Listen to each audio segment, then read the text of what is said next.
My dear friends, my dear God's and my dear masters. ಒಬ್ಬ ಮನುಷ್ಯಕ್ಕೆ ಏನು ಬೇಕು ಅಂದರೆ ಇನ್ಸ್ಪಿರೇಷನ್, ಮೋಟಿವೇಶನ್ ಎರಡೂ ಬೇಕು. ಜೀವನ ಒಂದೇ ಥರ ಇರಲ್ಲ. ಪ್ರತಿ ದಿವಸ ಎಷ್ಟೋ ಒಂದು ಚಾಲೆಂಜಸ್ಸು ನಾವು ಎಲ್ಲರೂ ಫೇಸ್ ಮಾಡ್ತಾನೆ ಇದ್ವಿ.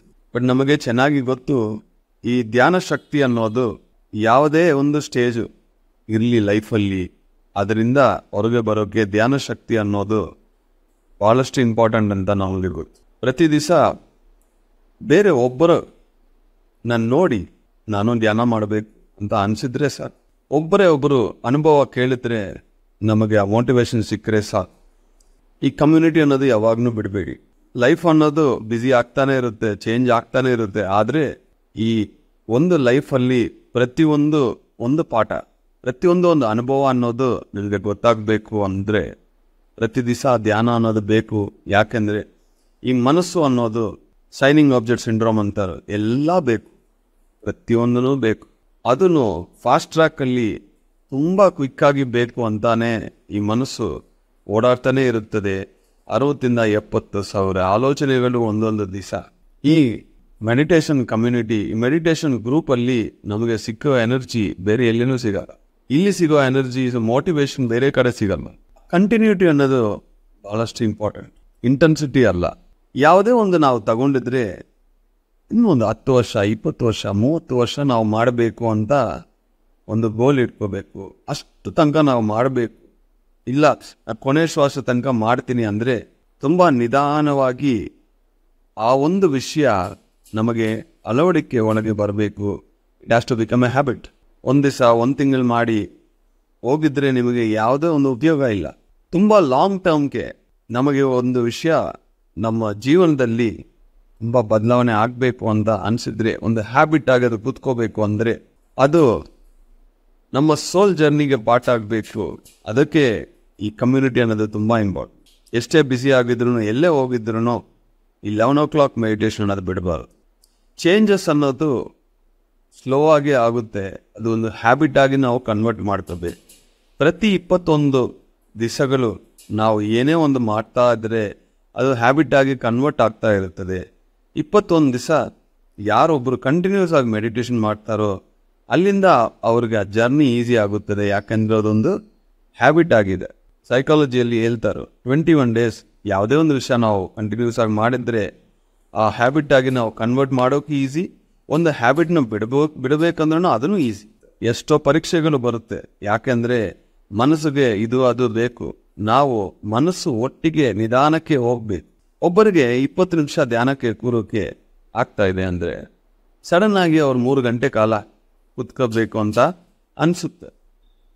ಕುತ್ಕೊಳ್ಳೋಕೆ ಆಗ್ತಾ ಇಲ್ಲ ಅಂದರೆ ಅವರು ಅಷ್ಟು ತುಂಬ ಪ್ರೆಷರು ಕೊಡಬಾರ್ದು. ಒಂದು ಸತಿ ಕುತ್ಕೊಳ್ಳಿ, ಎಷ್ಟು ಟೈಮು ಕುತ್ಕೊಳ್ಳೋಕೆ ಆಗ್ತಾ ಇದೆ ಅಂತ ನೋಡಿ.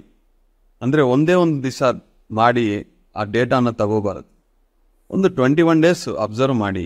40 minutes ಆಗ್ತಾ ಇದೆಯಾ, 1 hour ಆಗ್ತಾ ಇದೆಯಾ, 2 hours ಆಗ್ತಾ ಇದೆಯಾ, ಬರೀ 10 ನಿಮಿಷ ಮಾತ್ರ ಕೂತ್ಕೊಳ್ಳೋಕೆ ಆಗ್ತಾ ಇದೆ ಅನ್ನೋದು ನಾವು ಅಬ್ಸರ್ವ್ ಮಾಡಬೇಕು. ಅದರಿಂದ ನಮಗೆ ಒಂದು ಡೇಟಾ ಸಿಗುತ್ತೆ. 30 ನಿಮಿಷ 40 ನಿಮಿಷ ಆಯಾಗಿದ್ದೀನಿ, ಆದಮೇಲೆ ನನಗೆ ಆಗ್ತಾ ಇಲ್ಲ. ಅದು ಒಂದು ಫಿಕ್ಸಡ್ ಟೈಮ್ ಆಗುತ್ತೆ. ಅಲ್ಲಿಂದ ಡೈಲಿ 1 minute ಎಕ್ಸ್ಟ್ರಾ ಮಾಡಿ ಸಾಕು. ಇವತ್ತು 40 ನಿಮಿಷ ಹಾಯಾಗಿದೆ, 40 ನಿಮಿಷ ಆದಮೇಲೆ ಕೂತ್ಕೊಳ್ಳೋಕೆ ಆಗ್ತಾ ಇಲ್ಲ ಅಂದರೆ 41 ನಿಮಿಷ ಮಾಡಿ. ಅಲಾರಮ್ ಇಟ್ಕೊಳ್ಳಿ. ಆ 1 ನಿಮಿಷ ಕಷ್ಟ ಇರುತ್ತೆ, ಆದರೆ ಜಸ್ಟ್ 1 minute ಅಲ್ವಾ ಮೈಂಡ್ ಕೋಆಪ್ರೇಟ್ ಮಾಡುತ್ತೆ, ಶರೀರ ಕೋಆಪ್ರೇಟ್ ಮಾಡುತ್ತೆ. ಒಂದು 50 ದಿವಸದಲ್ಲಿ 50 ನಿಮಿಷ ಆ್ಯಡ್ ಮಾಡ್ಬೋದು ನೀವು. ಬಟ್ 40 ನಿಮಿಷದಿಂದ ಡೈರೆಕ್ಟಾಗಿ 3 ಗಂಟೆಗೆ ನೀವು ಹೋಗಿದ್ರೆ, ಇಂಟೆನ್ಸಿಟಿ ಆಗಿ ನೀವು ಮಾಡಿದರೆ ಧ್ಯಾನವನ್ನು ಬಿಟ್ಬಿಡ್ತೀರಿ. ಯಾಕೆಂದರೆ ಎಕ್ಸ್ಟ್ರೀಮ್ಸ್ಗೆ ಯಾವಾಗಲೂ ಹೋಗಬಾರದು. ಒಂದು ಚೇಂಜ್ ಹ್ಯಾಬಿಟ್ ಅನ್ನೋದು ಪರ್ಮನೆಂಟ್ ಲಾಂಗ್ ಟರ್ಮ್ ಬರಬೇಕು. ಕ್ವಿಕ್ಕಾಗಿ ಇವತ್ತೇ ಆಗಬೇಕು. ಟು ಡೂ ಲಿಸ್ಟ್ ಹಾಕ್ಬಿಟ್ಟು ಇವತ್ತೇ ನಾನು ಸಾಧನೆ ಮಾಡಬೇಕು, ಇವತ್ತೇ ಕಂಪ್ಲೀಟ್ ಆಗಬೇಕು ಅಂದರೆ ಅದು ಇಂಟೆನ್ಸಿಟಿ. ಕನ್ಸಿಸ್ಟೆನ್ಸಿಗೆ ಲಾಂಗ್ ಟರ್ಮ್ ನಮಗೆ ಬೇಕು. 20 ವರ್ಷ ಪ್ರತಿ ದಿವಸ ನನಗೆ ಧ್ಯಾನ ಜೀವನ ಅನ್ನೋದು ನಾನು ಯಾವಾಗಲೂ ಬಿಟ್ಟಿಲ್ಲ. ಇನ್ನೊಂದು 55 ವರ್ಷ ಇದೇ ಮಾಡ್ತಾ ಹೋಗ್ತೀನಿ. ಯಾಕೆಂದರೆ ಸ್ಲೋ ಆ್ಯಂಡ್ ಸ್ಟಡಿ ಈ ಒಳ್ಳೆ ಹ್ಯಾಬಿಟ್ಸ್ ನಾವು ಡೆವಲಪ್ ಮಾಡ್ಕೊಂಡಿದ್ರೆ ಬೇರೆ ಪ್ರತಿಯೊಂದು ವಿಷಯದಲ್ಲಿ ನಮಗೆ ಸಕ್ಸಸ್ ಅನ್ನೋದು ಸಿಗ್ತಾನೆ ಇರುತ್ತದೆ. ಅದಕ್ಕೆ ಸ್ಲೋ ಆ್ಯಂಡ್ ಸ್ಟಡಿ ನಾವು ಇದೊಂದು ಹ್ಯಾಬಿಟ್ ಆಗಿ ಮಾಡ್ಕೋಬೇಕು. ಧ್ಯಾನ ಅನ್ನೋದು ನಮ್ಮ ಜೀವನದಲ್ಲಿ ಒಂದು ಪಾರ್ಟ್ ಆ್ಯಂಡ್ ಪಾರ್ಸಲ್ ಆಗಬೇಕು. ಬೇರೆ ಏನೋ ಸೆಪರೇಟಾಗಿ ಮಾಡ್ತಾ ಇದೀವಿ ಅನ್ನೋದು ಇರಬಾರ್ದು. ಅದಕ್ಕೆ ನಮ್ಮ ಶರೀರ ನಮ್ಮ ಮನಸ್ಸು ಎಷ್ಟು ಕೋಆಪ್ರೇಟ್ ಮಾಡಿರ್ತದೋ ಅಷ್ಟೇ ಮಾಡಿ 3 ಗಂಟೆ ಕಾಲ ಕೂತ್ಕೊಂಡದ್ದು ಚೆನ್ನಾಗಿರುತ್ತೆ. ಇಲ್ಲ ಅಂದರೆ ನನ್ನ ಶರೀರ ಕೋಆಪ್ರೇಟ್ ಮಾಡಿಲ್ಲ ಅಂದರೆ 1 into 3 1 hour ಮಾಡಿ 3 ಸತಿ ಮಾಡಿ, ಅದೂ ಆಗ್ತಾ ಇಲ್ಲ 30 ನಿಮಿಷ ಮಾಡಿ, ಅದೂ ಆಗ್ತಾ ಇಲ್ಲ 20 ನಿಮಿಷ ಮಾಡಿ, ಎಷ್ಟು ಆಗ್ತಾ ಇದೆ ಅಷ್ಟನ್ನು ಮಾಡಿ ನಿಧಾನಕ್ಕೆ ಇನ್ಕ್ರೀಸ್ ಮಾಡ್ಕೊಂಡು ಹೋಗಿದ್ರೆ ಲಾಂಗ್ ಟರ್ಮ್ ನಾವು ಮಾಡ್ತೀವಿ. ಎಕ್ಸ್ಟ್ರೀಮ್ಸ್ಗೆ ಹೋಗಿದ್ರೆ ಶಾರ್ಟ್ ಟರ್ಮಲ್ಲೇ ಅದು ನಾವು ಬಿಟ್ಬಿಡ್ತೀವಿ. ಆ ಒಂದು ಪರಿಸ್ಥಿತಿ ಯಾರಿಗೂ ಬರಬಾರದು. ತುಂಬ ಲಾಂಗ್ ಟರ್ಮ್ಗೆ ನಾವು ಧ್ಯಾನ ಮಾಡ್ತಾ ಹೋಗ್ಬೇಕು. ನಿನ್ನೆ ನಾನು ಧ್ಯಾನ ಮಾಡ್ತಾ ನೋಡಿದರೆ ಒಂದು ವಿಷನ್ ಬಂತು. ನಮ್ಮ ಝೂಮು ಇವತ್ತು ನೋಡಿದರೆ 370 ಪೀಪಲ್ ಇದ್ರು. ನಿನ್ನೆ ಒಂದು ಸತಿ 10,000 ಜನ ಇರೋದು ನಾನು ನೋಡಿದ್ದೆ. ಅಂದರೆ ಇದು ಫ್ಯೂಚರಲ್ಲಿ ಆಗುತ್ತೆ ಒಂದು ದಿವಸ. ನನಗೆ ಯಾವುದೇ ಒಂದು ವಿಷನ್ ಬಂದ್ರೂ ಅದು 100% ಕಂಪ್ಲೀಟ್ ಆಗುತ್ತೆ, ಸಕ್ಸಸ್ ಆಗುತ್ತೆ. ಅದು ನನಗೆ ಗೊತ್ತು, ಅದು ನನ್ನ ಅನುಭವ. ಯಾವುದೇ ಒಂದು ದಿವಸ 10,000 ಜನ ನಾವೆಲ್ಲರೂ ಒಟ್ಟಿಗೆ ಕೂತ್ಕೊಂಡು ಧ್ಯಾನ ಮಾಡ್ತೀವಿ. ಇದು ಗ್ರ್ಯಾಜುವಲ್ ಆಗಿ ಆಗ್ಬೇಕು. ಈಗ ನೋಡಿ, ಇದು ನಾಳೆನೇ ಆಗಬೇಕು ಅಂದರೆ ಅದು ಇಂಟೆನ್ಸಿಟಿ, ಅದು ಯಾವಾಗ ಆಗಲಿ ನಾವು ಕನ್ಸಿಸ್ಟೆಂಟಾಗಿ ಹೋಗಿದ್ರೆ ಅದು ಪರ್ಮನೆಂಟ್ ಆಗಿರುತ್ತದೆ. ಒಂದೇ ದಿವಸದಲ್ಲಿ 10,000 ಜನ ಬರಬೇಕು ಅಂದರೆ ಬರ್ತಾರೋ, ನೆಕ್ಸ್ಟ್ ಡೇ ಹೋಗ್ಬಿಡ್ತಾರೆ. So any change, anything long term ನಾವು ಅಚೀವ್ ಮಾಡಬೇಕಂದ್ರೆ ಲೆಟ್ ಇಟ್ ಗ್ರ್ಯಾಜುವಲಿ ಗ್ರೋ. ಪ್ರಪಂಚದಲ್ಲಿ ಇರೋ ಪ್ರತಿಯೊಬ್ಬರು ಇಲ್ಲಿ ಬರಬೇಕು, ಈ ಪ್ಲಾಟ್ಫಾರ್ಮ್ಗೆ ಬಂದು ಎಲ್ಲರೂ ಒಟ್ಟಿಗೆ ಗ್ರೂಪ್ ಮೆಡಿಟೇಷನ್ ಮಾಡಬೇಕು.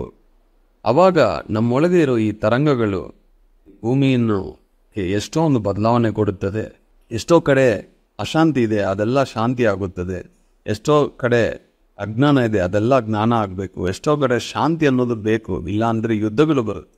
ಶಾಂತಿ ಅನ್ನೋದು ಒಳಗಿಂದ ಬರಬೇಕು.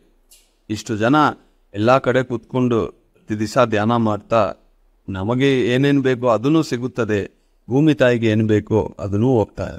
ಈ ಒಂದು ಧ್ಯಾನದನ್ನು ಪ್ರತಿ ದಿವಸ ಮಾಡ್ತಾ ನಿಮಗೋಸ್ಕರನೂ ಭೂಮಿಗೋಸ್ಕರ ಎಲ್ಲರಿಗೋಸ್ಕರ ಮಾಡೋ ನಿಮ್ಮ ಎಲ್ಲರಿಗೂ ಹೃದಯಪೂರ್ವಕ ನಮಸ್ಕಾರಗಳು.